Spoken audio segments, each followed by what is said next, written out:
Hello అందరికీ. మొన్న మా అమ్మాయి అయితే అమ్మ నాకు అమ్మవారి వేషమేయమ్మ అని చెప్పి అడిగింది.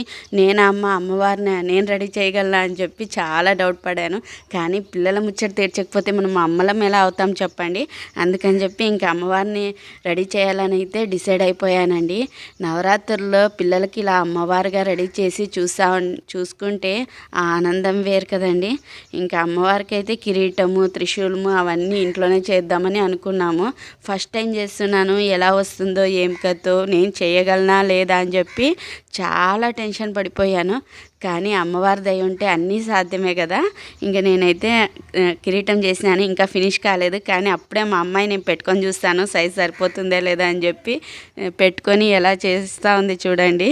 ఇంకా పిల్లలకి ఇలాంటివంటే ఇంకా చెప్పనవసరం లేదు, అంత హ్యాపీ అయిపోతారు వాళ్ళైతే కనుక.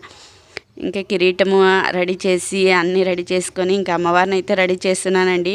అమ్మవారిని రెడీ చేస్తూ ఉంటే నాకు ఎలా అనిపించిందంటే స్వయంగా అమ్మవారే కిందికి దిగొచ్చి నా ముందర కూర్చొని ఇలా నాతో రెడీ చేయించుకుంటా ఉందేమో, నాతో ఈ సేవ చేయించుకుంటా ఉందేమో అనేంత హ్యాపీగా అనిపిస్తూ ఉందండి. ఒక్కొక్క స్టెప్పు అమ్మవారిని ఇలా చేస్తూ ఉంటే ఒక్కొక్క చీర కట్టేయడము, ఆ తర్వాత బొట్టు పెట్టడము, రెడీ చేయడము ఇవన్నీ చేస్తూ ఉంటే కూడా ఈ ఒక వీడియో అయితే తీసి అప్లోడ్ చేశానండి. ఇప్పటికీ 27K వ్యూస్ వచ్చింది. నాకైతే ఫుల్ హ్యాపీగా ఉందండి. నిజంగా ఆ వీడియో అంతకు వెళ్తుందని నేను అస్సలు అనుకోనే లేదు. ఇంకా మా బబ్లు కూడా నేను కిరీటం పెట్టుకుంటాను, నేను అమ్మవారిలో ఉంటాను అంటున్నాడు. కిరీటం పెట్టుకొని చూస్తే ఇంకొక వీడియో అయితే చేసేసినాను. అమ్మాయి పేరు చెప్పలేదు కదండి, అమ్మాయి పేరు అయితే స్పందన. ఆ పేరు ఎందుకు నచ్చిందంటే నాకు ఆ పేరులోనే ఒక వైబ్ ఉందండి. అందుకే నాకు చాలా ఇష్టం ఆ పేరు అంటే. అందుకే మా అమ్మాయి పుడతాను ఫస్ట్ అదే పేరే పెట్టేసినాను.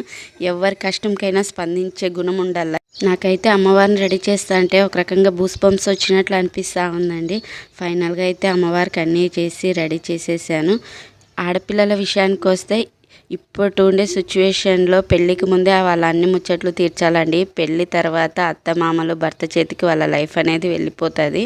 అందుకని ఇంకా ఫైనల్గా అమ్మవారిని రెడీ చేసి త్రిశూలం అయితే ఇస్తూ ఉంటే నిజంగా అమ్మవారికి ఇలా ఇస్తున్నానేమో అని చెప్పి లోక కళ్యాణం కోసం వెళ్ళమ్మా అని చెప్పి రెడీ చేసి పంపిస్తున్నానేమో అనేటట్లు అనిపించింది.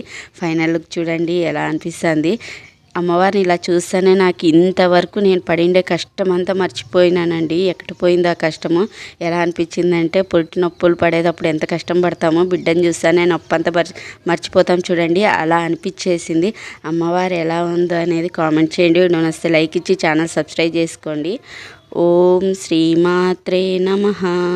ఓం శ్రీమాత్రే నమః.